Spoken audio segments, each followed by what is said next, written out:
So, do you ever feel like you're too much? Like you're just really fucking intense, and you hear it all the time. People tell you you're too much, tone it down a bit. Why do you care so much? Why are you so much? Is that you? I'm here to break it to you. Newsflash, your intensity is not some kind of flaw to get rid of. It's actually your greatest gift.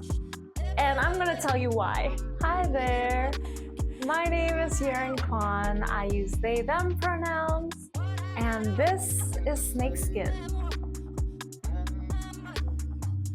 Firstly, why should I even care? Why should I even want to embrace my intensity, you know? And the answer to that is pretty simple. It's that no matter what you do, being intense, being really sensitive, being really emotional, having big feelings and big desires is not something that can go away. If you have it, then you just, you can't get rid of it. You're kind of stuck with it. So, you might as well make the most of it, right?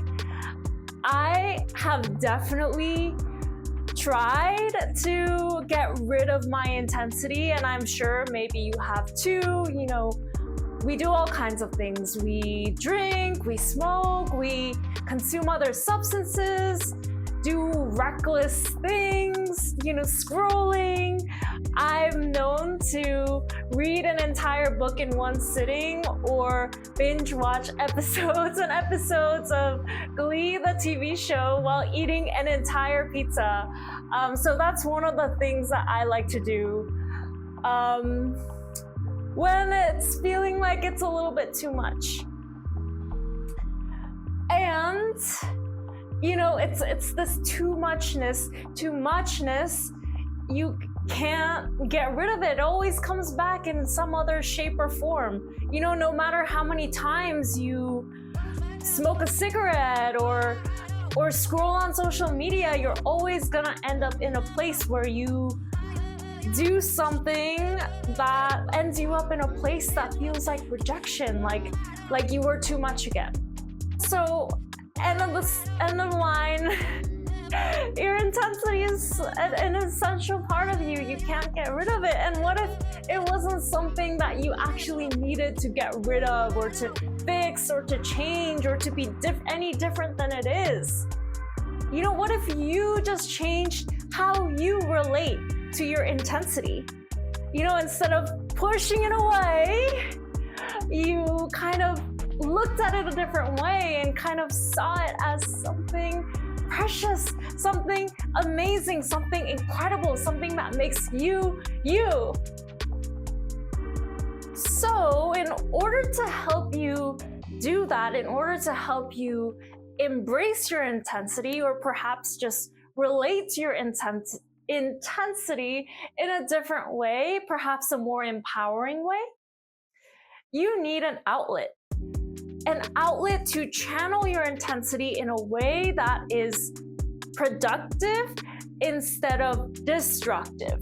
Maybe constructive instead of destructive. So instead of scrolling all night on Instagram and then feeling like crap, you take dancing classes, or even just go out and dance safely, of course. Go out and dance and just move your body, because it's like this intensity, it's like this energy, this overflowing, effervescent, bubbling life force energy that just wants to flow through your body. And another example of this is painting, creating art. Check this out. Look at this. Look at all the little details and little tiny brush strokes and yeah, just the love and care that was poured into this oil painting. It's my intensity that had me go the extra mile to to channel that intense focus and care and just into, you know, making this painting. And it's just a honing or a channeling of this intensity into something that isn't a consequence, you know. It's just like I can hang it on my wall and it looks nice, or even sell it, you know. Like I mean, I would never sell this, it's an original. But what was I saying? Yeah, it's like your intensity, it's your power. It's what allows you to really go in there and do that extra thing. You know, actually the original, this is kind of a master copy of a painting called Flayed Rabbit by Soutine, who was, I think, a Polish painter. He was also a Jewish person during World War II, if I'm remembering correctly. This guy, like someone who makes this kind of painting, he actually kept these dead animal carcasses in his apartment, and his neighbors complained, saying that he was too much, he was crazy. But like crazy is what allows someone to make a masterpiece like that. You know, like, quote, normal people don't stay up until 3 a.m. Following their creative impulses and, you know, forget to eat. It's like the normal, quote, normal people, because what is normal anyways? The normal people are not the ones that create the most powerful art. It's like art is an expression of this intensity, this life force energy that's flowing through you. And one thing about Soutine, this is a quote that from a friend of Soutine. This quote says, he gets up at 3 in the morning, walks 20 kilometers loaded with canvases and colors to find a site he likes, and goes back to bed forgetting to eat.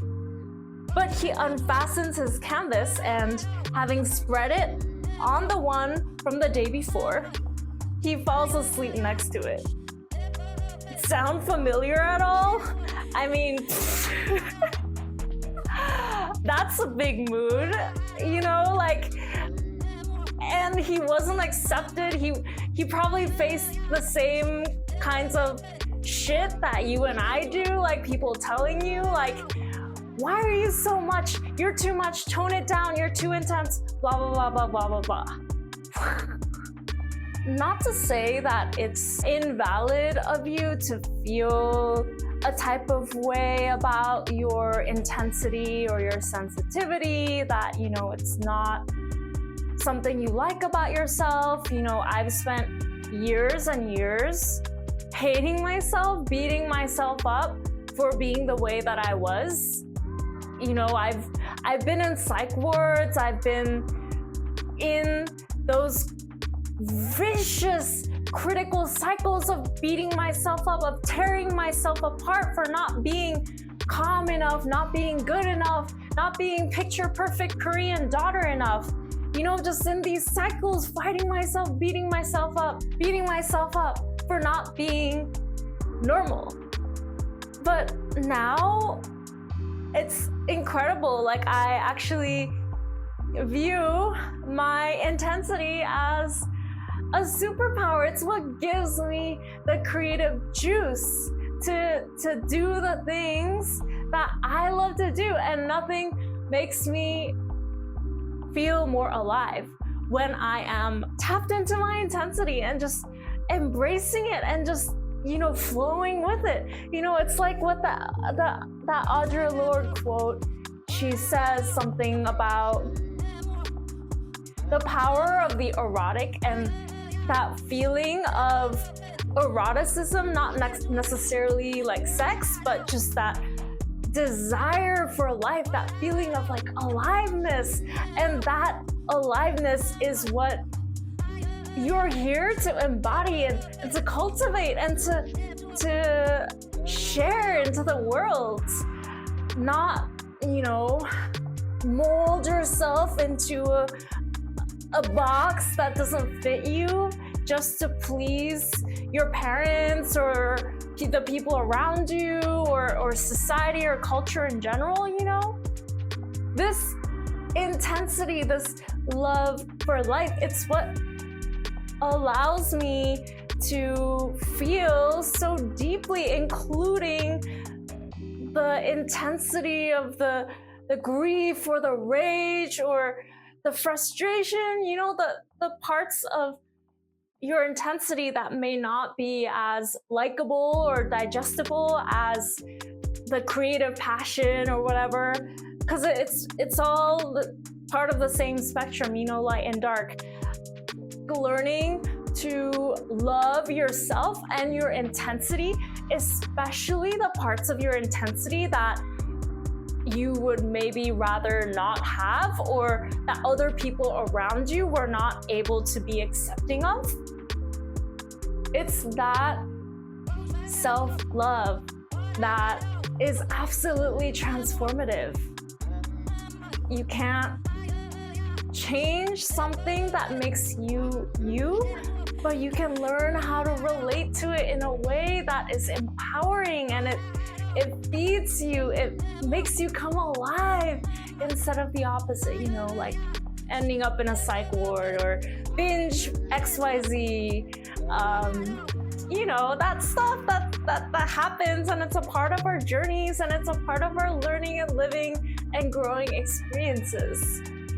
And I'm also going to share some ways of managing your intensity and relating to it in a healthier way on your journey to loving and accepting yourself more, that we all are blessed enough to be a part of this journey for knowing ourselves more, of knowing what we want more out of life, out of our relationships, out of our environments, you know, this process of learning how to live life, figuring things out.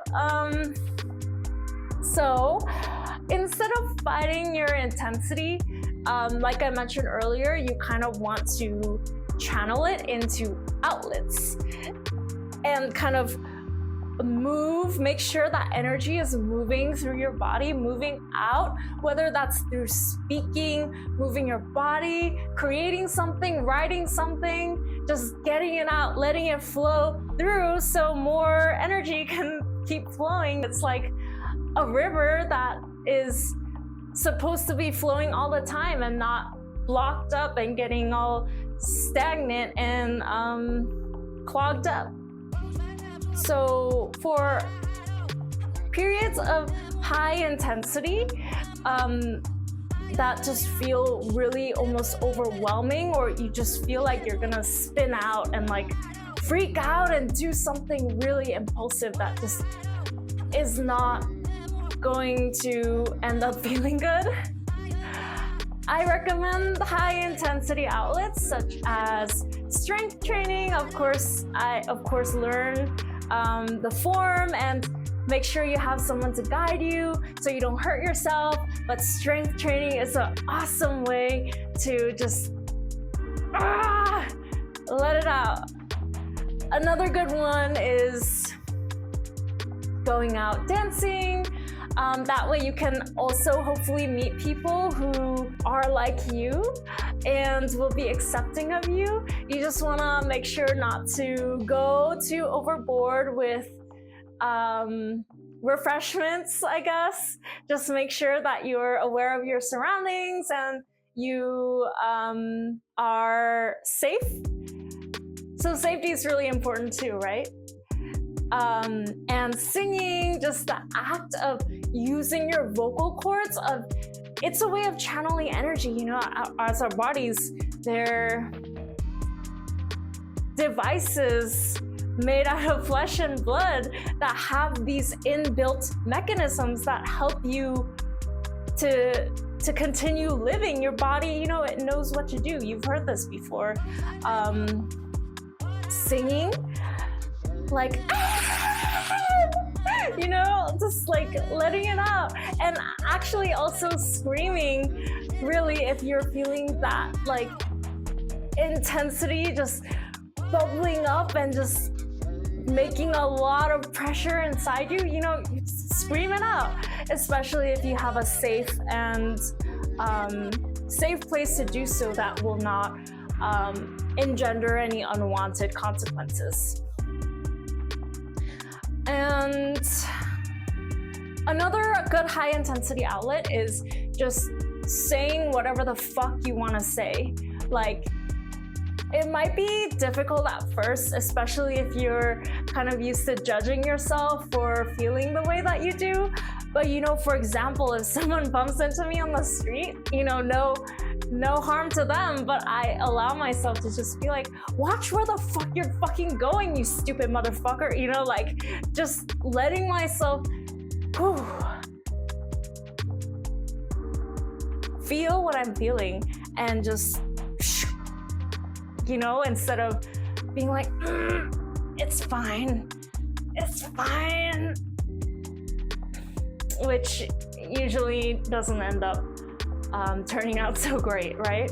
And along with these high intensity outlets for those moments where you just really, really, really need to let it out, it's also really great to implement regular practices of energetic hygiene, or allowing this energy to move through you. Cultivating a relationship with these practices is amazing for building, again, that loving relationship with yourself and cultivating a healthy outlet for that energy so you can release it on a regular basis, so you don't have to reach for those high intensity tools all the time, which are, you know, they're called for sometimes, they're fun, and it's also kind of exhausting, right, to be like screaming every day, and also higher likely chance of being called crazy, even if, you know, it's not crazy, it's the world around us that's crazy.